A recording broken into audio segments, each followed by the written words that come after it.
Nós ministramos essa noite ao Senhor: tua força me faz crer, além do que eu posso ver, em ti eu posso confiar. E o que é confiar? Como de fato nós mostramos que nós confiamos no Senhor? Quando eu estava meditando sobre essa palavra, na verdade Deus me trouxe um tema muito claramente, porque foi algo que Deus falou muito forte no meu coração nesses últimos dias e eu queria compartilhar com vocês. E confiar, trazendo o gancho dessa palavra, confiar é obedecer. Amém? Porque não adianta você falar que confia em alguém. Um filho não pode dizer que confia no seu pai se não obedece ao seu pai. E muitas das vezes obedecer é aceitar um convite de fazer algo que nós desconhecemos, mas que nós confiamos ser o melhor para nós. Lá em casa a gente tem uma de tantas coisas que a gente fala com os meninos, é de que refrigerante faz mal. E eu decidi parar de tomar refrigerante já tem alguns anos, e eu brinco falando que Conrado só vai tomar refrigerante com 18 anos, quando ele assinar um termo de compromisso. E a gente também tem que ensinar pelo exemplo, né? A gente sabe que faz mal, todo mundo aqui sabe que faz mal, mas é sem vergonha e bebe refrigerante. Então eu falo com o Conrado, não beba refrigerante porque faz mal. E se você perguntar pra ele assim: Conrado, você bebe refrigerante? Ele vai falar assim: não, papai, faz mal. Saudável é água. O Conrado conhece a fórmula da água ou sabe quanto de açúcar tem no refrigerante? Não sabe, mas ele confia. E por isso ele obedece o pai dele quando ele decide não tomar refrigerante. Esse dia ele chegou em casa e falou: papai, o meu amigo estava tomando refrigerante. Eu falei: vou conversar com o pai dele, sério. Então assim, são pequenos exemplos, mas assim, Deus fala muito com a gente através dos nossos filhos, porque não deixa de ser uma relação de paternidade, não é verdade? E a respeito de obediência, a gente só obedece quem a gente ouve. A gente não pode obedecer a alguém que a gente não ouve. E Deus me trouxe um entendimento que somente há 2 momentos que Deus deseja falar com a gente. Só tem 2 momentos. Até falei isso com Bárbara, ela falou assim: sério? 2 momentos? Falei: tem 2 momentos só. Quando nós estamos fazendo algo errado, esse é um dos momentos. A palavra do Senhor fala em Provérbios 3:12: pois o Senhor corrige quem Ele ama, assim como o pai corrige o filho a quem Ele quer bem. Então quando meu filho está fazendo algo errado, eu chamo ele e falo aqui: vem cá, vamos conversar, isso está errado, vamos mudar isso aqui. Chama ali no banheiro, ali no particular, ele já sabe, não quer ouvir. Mas então o primeiro momento é quando nós estamos fazendo algo errado. Esse é o momento que Deus quer falar com a gente. E só existe um outro momento que Deus quer falar com a gente. Alguém sabe? Quando nós estamos fazendo algo certo. Então quando nós estamos fazendo algo errado, Deus quer falar com a gente. E quando a gente está fazendo algo certo, Deus quer falar com a gente. Não é verdade? O Senhor, a palavra de Deus fala no Salmo 25:14: o Senhor confia o seu segredo aos que o temem, aos quais Ele dará a conhecer a sua aliança. Então, querido, se você não entendeu, eu vou te explicar. Deus sempre quer falar com você. Amém? E se você está aqui nessa noite, se você está aqui conectado, entenda uma coisa: ou você está fazendo algo errado, ou você está fazendo algo certo. Então Deus quer falar com você. Quantos querem ouvir a Deus essa noite? Amém? E é muito bom quando Deus está falando com a gente, quando a gente está fazendo algo certo. Mas, cara, a gente sempre vai errar. E enquanto a gente estava aqui no louvor, eu estava refletindo, né? Falo: caramba, passando alguns dias atrás, eu estava pensando em fazer algo errado. E hoje estou aqui compartilhando aquilo que Deus quer fazer, o que Deus quer transmitir na vida de vocês, na nossa vida. Isso é a graça de Deus. E eu passei por uma experiência há umas semanas atrás. Eu cometi um erro profissional. E eu não tinha consequência, eu não tinha consciência que eu estava cometendo um erro. Mas depois eu percebi que eu cometi um grande erro. E aquele erro, no meu entendimento, poderia trazer algumas consequências para mim. Por mais que fosse um erro que eu não quisesse cometer. E a gente sempre vai cometer erro, mesmo que a gente não queira cometer. E aquele erro poderia me desestabilizar em algumas áreas, entre elas a profissional. E eu tinha 2 opções ali: falar a verdade ou não falar a verdade. E naquele momento eu entendi que a única opção para aquela situação era não falar a verdade. E quando eu fui conversar com a Bárbara, eu relatei a ela o que tinha acontecido. Ela falou assim: você vai falar a verdade. Mulher é complicado, né? Mulher que é benção é complicado às vezes. Na hora que o homem quer pecar, mulher não deixa. E aí eu falei assim: Bárbara, você não está entendendo. Falar a verdade nesse momento não vai ser uma possibilidade para mim. Ela falou: mas você tem que falar a verdade. Aí ela falou assim: chama o pastor Tiago para conversar. Eu já imaginei: duvido que o Tiago vai mandar eu falar mentira. Falei: não vai. Pensei eu: não tô afim dessa conversa. E aí era um domingo que eu ia vir, depois ia ter que resolver essa situação. E aí eu também não fiz muita questão de ter um momento. Depois cheguei em casa e falei: Bárbara, não deu para conversar com ele. A gente, quando quer errar, a gente dá um jeito. Só que a gente cantou nessa noite: me sustenta até quando não vejo, me sustenta até quando não sinto, pois tu estás no controle. E aí acordei de manhã, aflito, com a alma aflita. Falei, cara, preciso fazer um devocional, preciso ler a Bíblia, Deus vai me falar alguma coisa. Cara, abri a Bíblia assim, ó, saltou no meu olho assim, mentiroso. Sério? Eu fechei, eu falei assim, Deus tá viajando. Cara, aquilo, e depois depois de tudo ter acontecido, eu falei assim, eu quero ler de novo esse versículo, não achei. Eu não sei se era Salmo, se era Provérbio, só que apareceu assim, mentiroso. Eu falei, gente, eu lembro que eu tava no notebook, eu falei, cara, não quero conversar com Deus nesse momento. Mas Ele me sustenta até quando eu não sinto, até quando eu não quero. E aí naquele dia, eu fui levar a Bárbara ia na rua, ela desceu, eu fui levar ela de carro, levar Conrado na escola. E aí descendo, a gente sempre desce ouvindo louvor no carro. E aí eu comecei a ouvir um louvor que ele falava assim: rumores de guerra, nação contra nação, o amor se esfriando, fé contra razão. Era a minha briga, fé de acreditar que Deus faria, só que eu tinha uma razão muito clara ali. Beleza. E aí continuando, ele fala assim: mas aquele que permanecer, ao que vencer, ao que vencer matarei a fome, dar-te-ei a árvore da vida, ao que vencer será coroado, darei a coroa da vida. Conheço as tuas obras e a tua aflição. Eu venho sem demora, guarda o teu coração, e o primeiro amor volta ao primeiro amor. Rapaz, eu já tava ali, o olhinho já tava marejando. E naquele momento eu sabia que Deus estava falando comigo assim: vai que eu tô contigo. E aí eu deixei Bárbara com Conrado, e aí eu só mandei mensagem pra ela, falei assim: ó, eu vou falar a verdade. E aí ela, sabiamente, ela falou: tô contigo, amém. Porque às vezes a gente tenta fugir de Deus, sabe? Sempre a gente tenta fugir de Deus. Mas como a gente canta naquele louvor, né, comprometeste, Ele me persegue como leão. E aí eu falei, gente, cara, eu fiquei ouvindo esse louvor mais ou menos dentro do carro umas 2 horas. Eu parei. E aí o que é esse louvor, né? Ele é a palavra de Deus. E aí tá lá em Apocalipse, não precisa abrir não, porque eu tenho uma versão, às vezes você vai ler em outra, mas se você quiser anotar, Apocalipse 2 fala: sei de tudo que você faz, vi seu trabalho árduo e sua perseverança, e sei que você não tolera os perversos. Examinou as pretensões dos que fazem apóstolos, mas não são, e descobriu que são mentirosos. Sofreu por meu nome com paciência, sem desistir. Contudo, tenho contra você uma queixa: você abandonou o amor que tinha no princípio. Veja até onde você caiu, arrependa-se e volte a praticar as obras que no início praticava. Do contrário, virei até você e tirarei seu candelabro do seu lugar entre as igrejas. Mas a isso ao seu favor. Você odeia as obras dos nicolaítas, como eu também odeio. Quem tem ouvidos para ouvir, ouça. E aqui é a chave: ao vitorioso darei o fruto da vida que está no paraíso de Deus. Então naquele momento, Deus, Ele me chamava à obediência, e Ele me prometia algo. Ele falava: ao que obedecer, eu darei a coroa da vida. E essa coroa é uma coroa que Deus, Ele quer nos dar diariamente. E aí eu comecei a perceber isso, sabe? Às vezes, a verdade do Senhor, a vontade do Senhor, ela não está dentro das nossas possibilidades, daquilo que nós enxergamos. E é por isso que nós somos chamados a viver o quê? Pela fé. E aí, não satisfeito, Deus ainda me trouxe mais uma palavra, que Deus, Ele queria... É muito bom a gente ser corrigido em amor, sabe? E tá lá em Salmo 25, o salmista, ele fala: o Senhor, a ti entrego a minha vida, confio em ti, meu Deus. Não permita que eu seja envergonhado, nem que meus inimigos se alegrem com a minha derrota. Quem confia em ti jamais será envergonhado. Olha isso, gente. Mas os que buscam enganar o próximo serão envergonhados.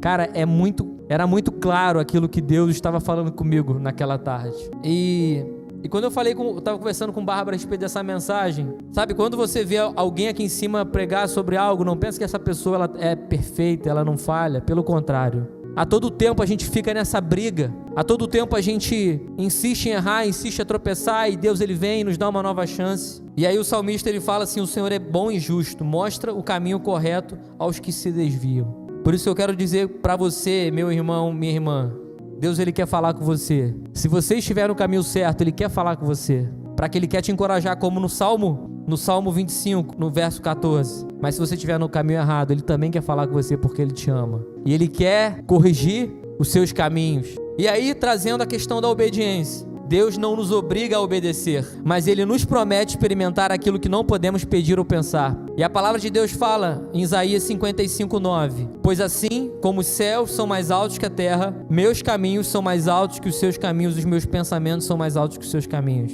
E uma passagem que eu gosto muito, Hebreus 10:36: esperando com perseverança, porque fazendo a vontade de Deus, alcançareis a promessa. Sabe, a gente recebe muitas das vezes promessas. Quantos aqui não receberam promessas do Senhor? E por que você não recebe? Aí você às vezes coloca a culpa em quem? Em Deus. Eu recebi a promessa, tem 1 ano, tem 2 anos, tem 5 anos, 10 anos, 20 anos e eu não recebi. Por quê? Porque entre receber uma promessa e ela se concretizar, existe algo que a gente precisa fazer, que está dentro dessa passagem. Depois de terem feito a vontade de Deus. Às vezes a gente quer pular, a gente recebe uma promessa e quer ir para a promessa antes de fazer a vontade de Deus. E a vontade de Deus, ela é sempre obedecer. A todo tempo Deus quer falar, e eu gosto muito dessa passagem, como eu li no começo. O Senhor confia o seu segredo aos que o temem, as quais Ele dará a conhecer a sua aliança. Cara, se você já começa a ser, você se permite ser corrigido, você já começa a entrar no outro nível, onde você começa a escutar os segredos do Senhor, aquilo que Deus quer fazer.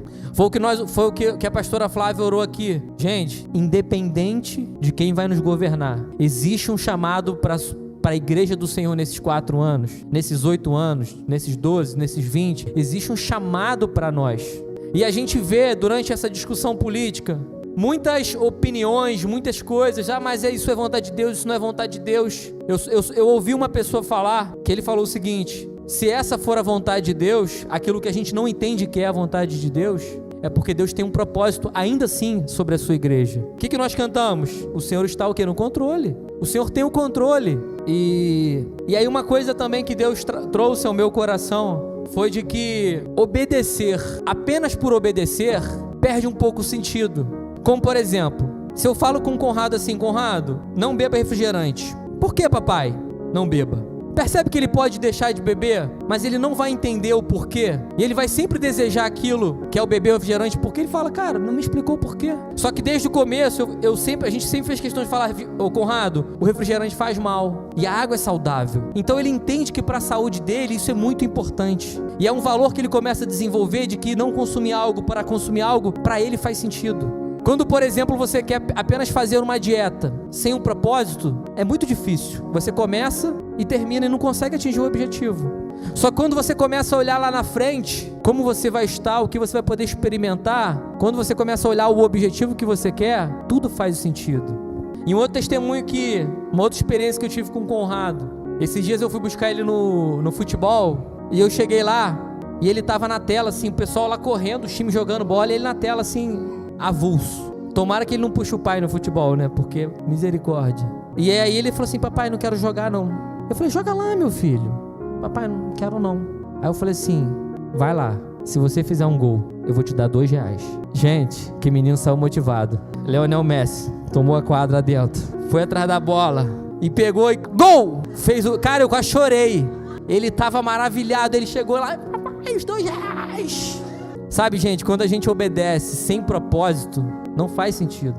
Quando você pensa assim: cara, eu vou obedecer ao Senhor para experimentar aquilo que Ele já me prometeu, cara, faz total sentido para sua vida. E aí você vai começar a agir diferente. E aí depois ele teve uma disputa de pênalti, faturou mais 2 contos, e ele falou: papai, vou ganhar R$4. Mas algo também o Senhor falou comigo. A gente foi para casa, papo vai, papo vem, não sei o que, chegou em casa, todo feliz, só que ele se esqueceu do que o pai dele tinha prometido para ele. E aí eu também esqueci, eu não tava com dinheiro ali na hora. E aí eu deixei passar e tal. Só que assim, aquilo que eu tinha prometido para ele, por mais que ele tivesse esquecido, eu não esqueci. Vocês estão entendendo? Vocês estão entendendo o que Deus está falando? E aí Deus começou a ministrar no meu coração: por mais que você esqueça o que eu prometi para você, eu não esqueci. E aí teve um dia, tava lá em casa no closet com ele, falei assim: Conrado, tem que te dar um negócio. O que é, papai? Você não lembra? Porque a gente acaba fazendo tantos tratos, tantos acordos, tantas negociações, tantos R$2. Até, por exemplo, comecei a lavar o nariz dele, não gostava de lavar o nariz. Vou te dar R$2. Sério? O cara ganhando R$2 por dia, gente, o menino já tá ficando já tá investindo em ações. E hoje, por exemplo, fazendo parênteses, hoje ele já lava o nariz com uma consciência diferente. E até pra ele, aqueles R$2 que ele recebia no começo, já perdeu até o sentido. Porque quando a gente lava o nariz, eu falo que sai o Hulk, aquela melequinha verde do outro lado, ele faz assim, respira, ele já consegue experimentar algo muito melhor do que os R$2. E assim também é a nossa vida em Deus. Às vezes a gente tá por algo, mas a gente começa a experimentar algo muito maior do que aquela recompensa. E eu falei com ele assim, com o Conrado, você lembra? Ele: não, papai, não lembro. O dinheiro do gol. Meus R$2.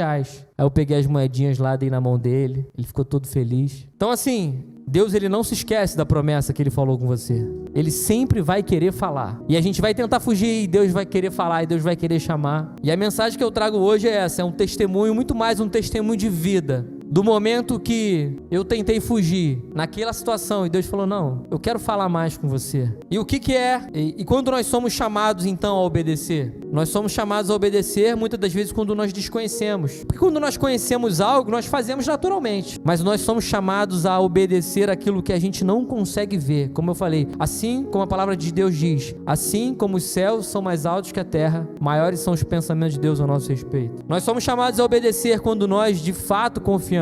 Quando nós cantamos nessa noite, em Ti eu posso confiar. Você de fato tem confiado no Senhor? Quem confia obedece. E nós somos chamados a obedecer quando a gente percebe que existe uma vontade da nossa carne que está contrária. O que Paulo diz? O que eu não quero fazer eu faço, o que eu quero fazer eu não faço. Nós sempre estaremos nessa guerra. Alguns chamam essa zona de zona do conforto, de estar ali naquela, trazendo para o nosso espiritual. Às vezes é você vir na igreja, não se comprometer. Eu estou na zona de conforto. Uma vez eu fiz um curso que o professor falava, você está na zona de desgraça. A zona de conforto é quando você está fazendo a vontade de Deus, amém? Então temos que perceber isso, temos ouvido ao Senhor. E aí Mateus 4, no verso 1 ele diz, em seguida, Jesus foi conduzido pelo Espírito ao deserto para ser tentado pelo diabo. Depois de passar 40 dias e 40 noites sem comer, ele teve fome. E continuando, Jesus, ele recebeu algumas ofertas, algumas propostas do diabo, mas Jesus, ele tinha o quê? Um objetivo. E lá no final, a palavra de Deus fala, então o diabo foi embora e os anjos vieram e serviram a Jesus. Diante da tentação, diante de um desafio, Jesus, ele escolheu o quê? A obediência à palavra do Senhor. E o que Jesus recebeu no final? A recompensa. Muito interessante. Ele fala que 40 dias e 40 noites. 40 na Bíblia aparece 142 vezes. E sempre essa condição de tempo de 40, ela está sempre conectada ao chamado à obediência, como um tempo de preparação para o algo novo que vai acontecer. Alguns exemplos: 40 anos no deserto, 40 dias de provação de Jesus. Elias jejuou por 40 dias. Davi e Salomão reinaram por 40 anos. E mais, total de 142 vezes. Então isso me chama a atenção, porque dentro desse tempo, eu acho que sempre há dentro de um tempo uma construção de algo. E trazendo a obediência. Hoje nós temos um dia especial, o aniversário do nosso pastor, de 40 anos. E o que Deus me traz, trazendo conexão a tudo aquilo que Deus ministrou comigo nos últimos dias, é de que, diante da obediência e de passado um tempo, há uma recompensa do Senhor. Há um novo tempo do Senhor. Então o que nós cremos é de que existe um novo tempo para a vida do nosso pastor, da nossa pastora, para a nossa igreja, consequentemente para a nossa igreja. Amém? E que cada um possa experimentar aqui a sua experiência também pessoal da obediência ao Senhor. E aí naquela conversa que eu tive, acho que eu esqueci de fechar esse testemunho. Não contei, né? Doido.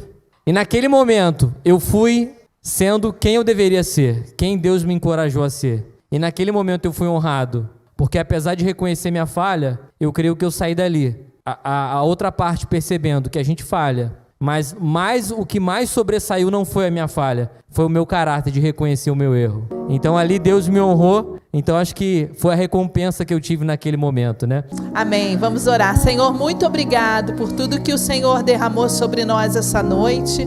Obrigado, Senhor Jesus, porque temos aprendido a obedecer em todo tempo, em tempos difíceis e em tempos fáceis. Que o Senhor possa nos ajudar a estar atento, como o Felipe expôs, às nossas próprias falhas, às nossas fraquezas, e que possamos ser vulneráveis para que possamos aprender mais. Quando somos vulneráveis, o Senhor cresce, o Senhor aparece e nós diminuímos. Então que nós possamos ser ousados em mostrar quem realmente somos. Em nome de Jesus, abençoe a semana de todos. Que possamos ter uma semana abençoada, uma semana de oração pelo nosso país, uma semana onde possamos estar atentos ao teu agir, em nome de Jesus. Amém. Amém. Deus abençoe, querido.